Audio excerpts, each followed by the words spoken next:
Pemkot Bandar Lampung kaji usulan vaksin sebagai syarat masuk mal.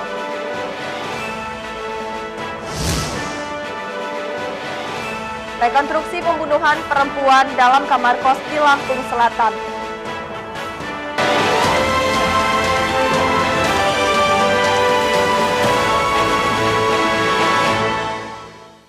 Tabi pun. Selamat pagi pemirsa iNews di Bandar Lampung dan sekitarnya. Selama 30 menit ke depan kami akan menemani pagi Anda dengan berbagai liputan dari berbagai daerah di Lampung. Pemkot Bandar Lampung mengkaji usulan tentang vaksin sebagai syarat masuk mal. Pemkot akan mengundang pemilik usaha untuk membahas masalah ini. Pemirsa, bersama saya Citra Ramadanti, inilah iNews Lampung selengkapnya.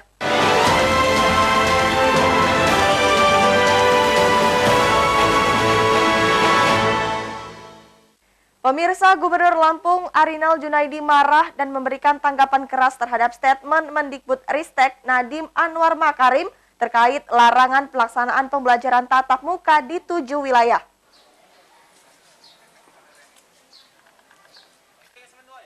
Dalam sesi wawancara dengan awak media, Gubernur marah ketika ada yang menanyakan kegiatan pembelajaran tatap muka di 7 kabupaten. Sebelumnya, Mendikbudristek Nadiem Makarim mengatakan ada sejumlah daerah yang dilarang menggelar pendidikan tatap muka meski menerapkan PPKM level 3. Padahal dalam keterangan Nadiem di beberapa media, Menteri Pendidikan tidak pernah melarang untuk wilayah yang sudah dinyatakan masuk status PPKM level 3 menjalankan kegiatan pembelajaran tatap muka. Bahkan, Nadiem meminta kepada DPR RI untuk melakukan teguran kepada Pemda yang masih melarang kegiatan PTM meski telah masuk status PPKM level 3. Persoalannya, baru 2 hari yang lalu kita 14 kabupaten selesai zona merah. Nenek moyangnya dari mana bahwa ya di kabupaten itu tidak boleh sekolah? Sampaikan salam saya kepada Nadiem. Kalau kamu berani, saya tantang dia. Ya. Itu aja. Udah nggak usah banyak ini. Kemarin udah banyak kita yang capek-capek. Dalam keterangan Nadiem ada 12 wilayah yang Pemdanya masih melarang kegiatan PTM untuk dilaksanakan. Ke-12 wilayah tersebut yakni Kepulauan Riau, Jawa Tengah, Sulawesi Utara, Pemkot Serang, Pemprov Gorontalo, Pemkab Lampung Tengah, Tanggamus, Lampung Utara, Waikanan, Pesawaran, Tulang Bawang, serta Pemkab Mesuji. Dari Bandar Lampung, Andres Avandi, iNews melaporkan.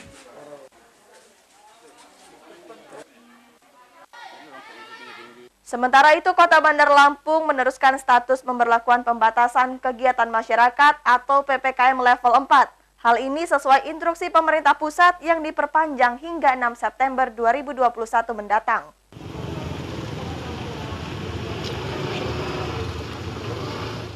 Wali Kota Bandar Lampung Eva Dwiana menyatakan perpanjangan PPKM level 4 akan tetap dilakukan hingga pemerintah pusat memutuskan untuk menurunkan status zona PPKM untuk Kota Bandar Lampung. Kendati demikian, Wali Kota memberikan kelonggaran terhadap aktivitas warga dan pedagang. Mal yang semula tutup dapat kembali beroperasi.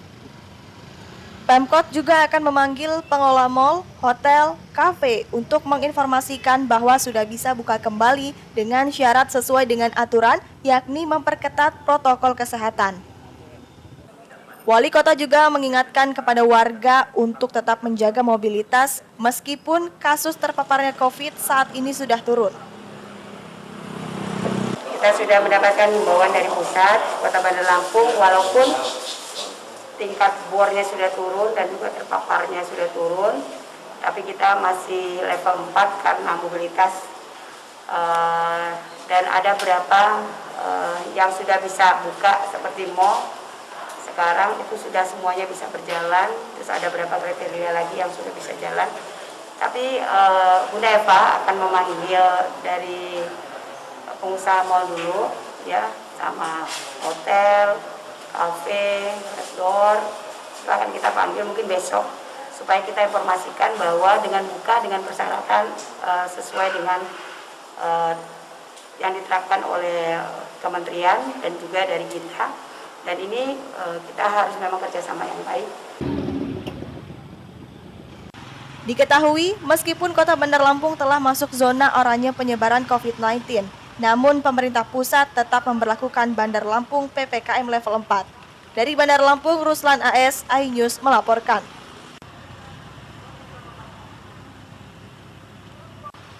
Meski masih menerapkan PPKM level 4, Pemkot Bandar Lampung mempertimbangkan pembukaan kembali mal.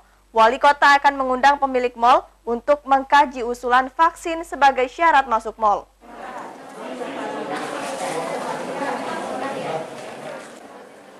Forkopimda Bandar Lampung mengusulkan kepada Wali Kota Eva Dwiana untuk menjadikan wajib vaksin bagi masyarakat sebagai syarat masuk ke mal. Eva akan mengaji usulan tersebut masih dikaji dan dalam waktu dekat akan memanggil pelaku usaha untuk membahas persoalan tersebut. Namun Eva mengakui saat ini kendalanya stok vaksin tidak ada. Eva juga menyatakan wajib vaksin sebagai syarat masuk mal harus disepakati dan diputuskan bersama-sama dengan pengelola usaha, sebab akan sia-sia jika tidak didukung oleh pihak pengusaha. Tapi Kota Bandar Lampung kan tidak ada vaksinnya. Nah, nanti akan kita bicarakan lagi. Nah, kalau memang ini harus kita lakukan vaksin penentuan yang untuk masuk ke mal, nanti akan kita arahkan dengan yang punyai usaha. Dan ini kan memang harus benar-benar dijalankan. Percuma kalau kita ngomong sekarang harus dengan vaksin, tapi pengusahanya tidak melakukan, sama aja bohong, kan? Nah, ini yang harus kita kita lakukan kepada yang punya mal-mal ini. Gimana nanti persyaratannya? Kalau memang vaksin, ya nanti gimana teknisnya? Kalau tidak, gimana dengan teknisnya? Saat ini Bandar Lampung masih menerapkan PPKM level 4, tapi status penyebaran COVID-19 sudah turun dari zona merah menjadi zona oranye. Dari Bandar Lampung, Ruslan AS, iNews melaporkan. Sementara itu, data persebaran vaksinasi nasional untuk COVID-19 menunjukkan angka ketimpangan. Bahkan Lampung menjadi daerah dengan vaksinasi terendah untuk dosis pertama secara nasional.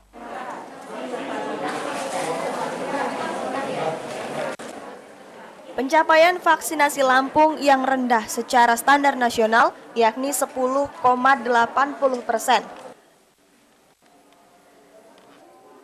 Lampung telah menerima total 2.269.100 dosis vaksin. Berdasarkan data Satgas COVID-19, Lampung sudah 1.199.334 dosis vaksin diberikan kepada masyarakat. Jumlah itu terbagi dari 717.834 dosis 1, 478.992 dosis 2, dan 2.508 dosis 3 bagi tenaga kesehatan. Kementerian Kesehatan per 23 Agustus 2021 mencatat total penduduk yang sudah mendapatkan vaksinasi dosis pertama sebanyak 58 juta orang dan penduduk yang sudah mendapatkan vaksinasi dosis kedua sebanyak 32 juta orang. Jumlah ini baru mencapai 15,48% dari target yang ditetapkan sebesar 208,2 juta penduduk. Kasus COVID-19 di Lampung mencapai 45.184 kasus dengan kasus baru sebanyak 229 kasus. Badan Perencanaan dan Pembangunan Daerah atau Bapeda Lampung merilis hanya kota metro yang masih berada di zona merah. Sementara kabupaten kota lainnya berada di zona oranye. Tim Liputan melaporkan.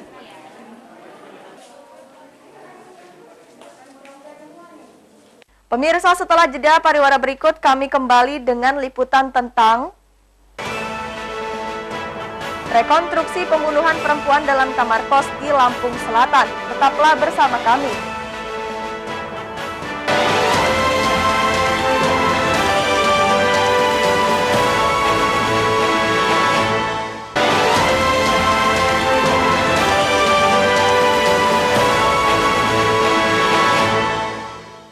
Pemirsa, Anda masih menyaksikan iNews Lampung.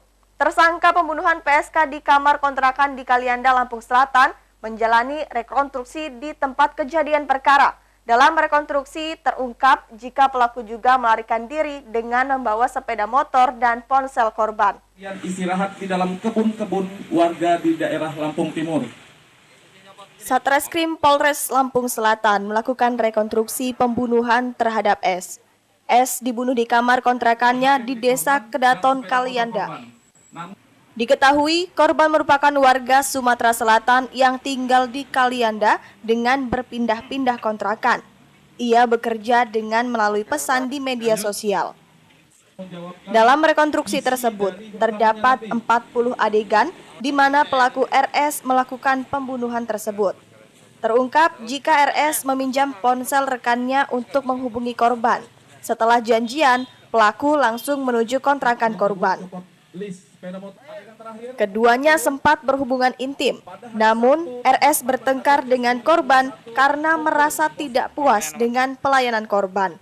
Pria 25 tahun tersebut lalu melukai korban dengan pisau yang dibawanya.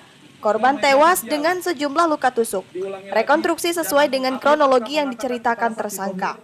Saya habis membunuh orang.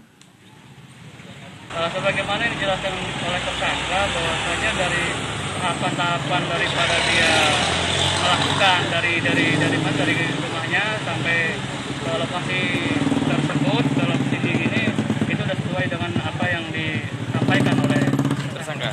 Berapa adegan Bang yang diperankan Itu sekitar 40 adegan kurang lebih. 40 adegan.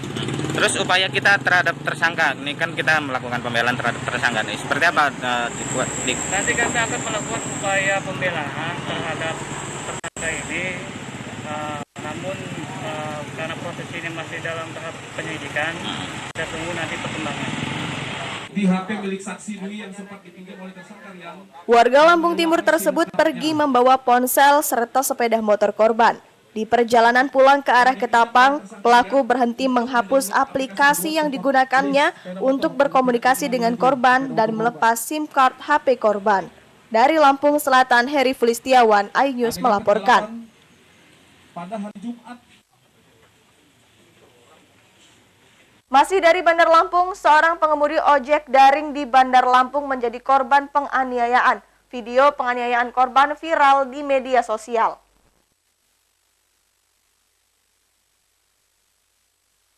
Dalam rekaman kamera pengawas, terlihat seorang pengemudi ojek daring dipukul. Diduga pelaku adalah karyawan rumah makan di Labuhan Ratu, Bandar Lampung. Korban Jody Wijaya diselamatkan oleh seorang rekannya yang kebetulan berada di lokasi. Mendapat kabar rekannya menjadi korban pengeroyokan, puluhan pengemudi ojek daring beramai-ramai mendatangi lokasi. Mereka berencana menyerang balik pelaku. Beruntung aksi tersebut berhasil digagalkan oleh polisi yang tiba ke lokasi kejadian. Peristiwa ini diduga dipicu kesalahan order makanan. Korban mendapat pesanan makanan untuk mengantarkan satu paket ayam geprek, justru diberikan makanan yang berbeda. Konsumen menolak menerima paket makanan yang berbeda dari pesanannya. Pengemudi ojek daring kemudian kembali ke lokasi makanan siap saji untuk mengganti order makanan yang salah tersebut. Ya udah, gua tukar lagi, lu antar aja lagi. Dengan ada kayak gitu. Jadi yang gebukin abang itu pada saat itu? Karyawan, ada bosnya juga di situ malah anjing-anjingin, ngata-ngatain semua binatang. Sampai kata-kata yang ya, semua kemaluan keluar, Bang. Terus apa yang dialami lukanya Bang? Ya paling ini yang sini aja nih. Itu karena gua ngelawan, kalau gua ngelawan habis, Bang. Sementara pemilik usaha makanan siap saji berdalih jika aksi pengeroyokan itu diawali oleh korban yang sempat memukul salah seorang karyawannya. Tertukar order, punya si A dibawa oleh si B, punya si B dibawa oleh si A. Nah, jadi setelah diantar sama driver, pelanggannya komplain ke driver, kok ini pesenannya ayam datangnya cumi. Nah, drivernya datanglah ke sini, nyampein komplain, kan, minta ditukar barangnya. Nah, setelah itu ya minta maaf karena karyawan saya ngerasa salah, minta maaf, berkali-kali minta maaf. Nah terus dianya narik kerah karyawan saya di sini, ditariknya, ditonjoknya dari sini, dianya di bawah. Nah sudah ditengahin masih aja dianya nggak terima, sudah ditengahin masih aja nggak terima. Nah terus terjadilah keributan itu. Korban melaporkan peristiwa ini ke Polresta Bandar Lampung.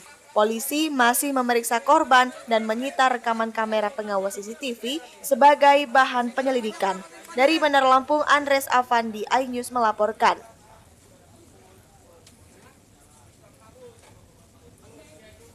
Pemirsa, kini kita menuju ke pesisir barat. Warga Pekon Rawas, Kecamatan Pesisir Tengah, Pesisir Barat kecewa dengan hasil rehabilitasi Jalan Gang Simpur 1. Pasalnya jalan tersebut saat ini sudah rusak meski baru seumur jagung.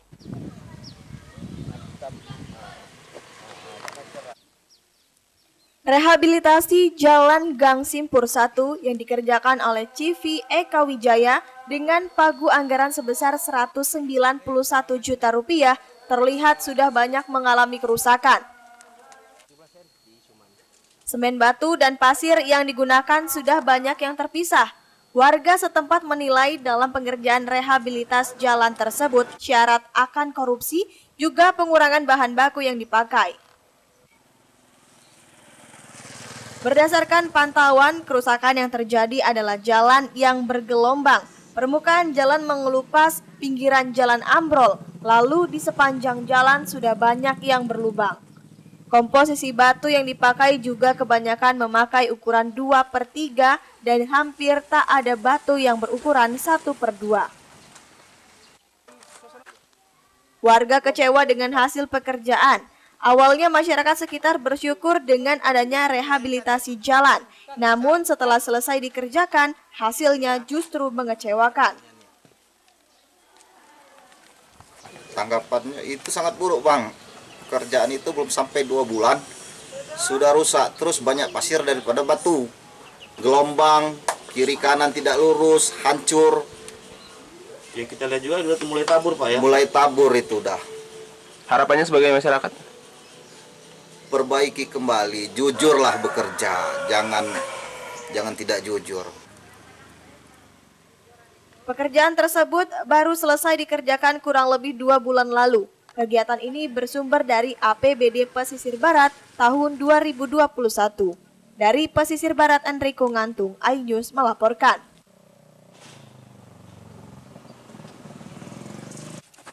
Pemirsa, setelah pesan-pesan berikut ini kami kembali dengan liputan tentang kerajinan seni ukir dari tunggul pohon raksasa. Sesaat lagi hanya di iNews Lampung.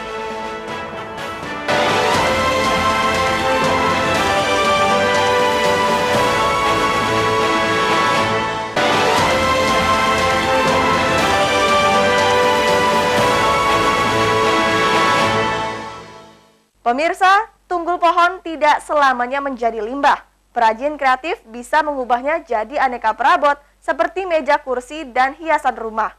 Sisa pokok pohon ini bahkan disulap menjadi ukiran naga raksasa bernilai ratusan juta. Laporan tersebut mengakhiri iNews Lampung hari ini. Mewakili tim yang bertugas hari ini, saya Citra Ramadanti undur diri. Terus patuhi protokol kesehatan seperti memakai masker, hindari kerumunan, dan mencuci tangan dengan sabun dan air mengalir. Terima kasih dan sampai jumpa.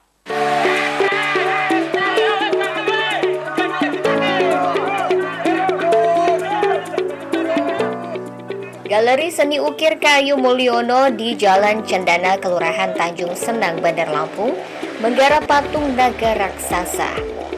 Patung ukir kayu ini menggunakan tunggul pohon berusia 200 tahun dari Tawan Dipangga. Pohon diketahui sudah ada sejak letusan Krakatau tahun 1883 dan baru tumbang tahun lalu.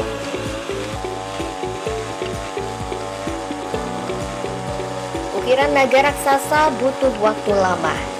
Mulyono dan rekannya mengukir sejak 9 bulan lalu. Proses ini belum tuntas hingga sekarang. Pembentukan pola ukir sampai menggunakan mesin pemotong kayu. Mengukir mengukir tunggul raksasa butuh ketelitian dan kesabaran. Demi kesempurnaan bentuk dan karakter, Mulyono membuat ukiran naga raksasa tanpa terburu-buru. Benda seni berdiameter 5 meter, tinggi 6 meter, serta berat 2 ton ini kelak menjadi patung naga terbesar di Indonesia. Patung ini bernilai seni sekaligus bersejarah. Selain fungsional itu seperti meja, kursi, meubiler, dan lain sebagainya. Tapi kalau yang kayu-kayu besar ini bisa buat sejenis patung. Ini usia kayu berapa rata-rata? Kalau kayu yang tak buat patung ini dari sejarah, dari historisnya itu dulu pada saat Krakatau meletus itu tahun 1883 itu jangkar kapal yang terdampar itu nyantol ada di pohon itu, dan sekarang ada buktinya di Taman Dipangga Polda Lampung ya. Nah, setelah kayu itu tumbang roboh dengan sendirinya, saya mempunyai gagasan kalau ini tak buat sebuah karya. Setelah selama ratusan tahun dia memberikan manfaat di lingkungan itu, ini tak buat sebuah karya, yaitu saya buat patung naga. Karena sesuai dengan besar kayu, karakter kayunya yang memang kalau dibuat naga ya ada nilai estetik tersendiri. Galeri Seni Ukir Kayu Mulyono juga menggarap relief tunggul dan akar pohon. Pengukir mendapatkan bahan tunggul rata-rata berusia puluhan tahun dari berbagai pelosok dan kawasan hutan Lampung. Tunggul pepohonan mengampar dan sepintas seperti rongsokan atau semacam kayu buangan.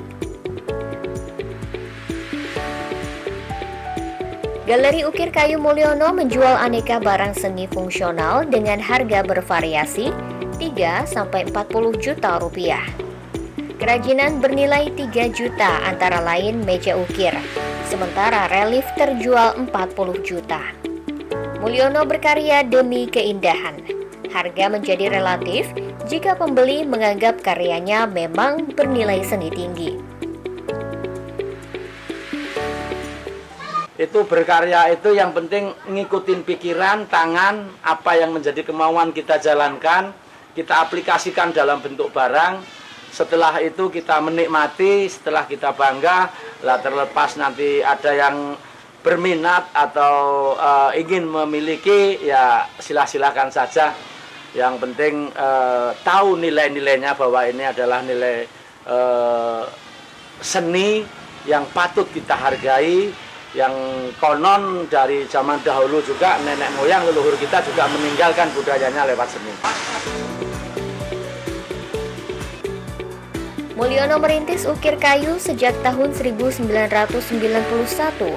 Pria kelahiran Solo, Jawa Tengah ini terinspirasi banyaknya sumber daya berupa tunggul maupun akar pepohonan melimpah. Dari Bandar Lampung, Andreas Afandi, iNews melaporkan.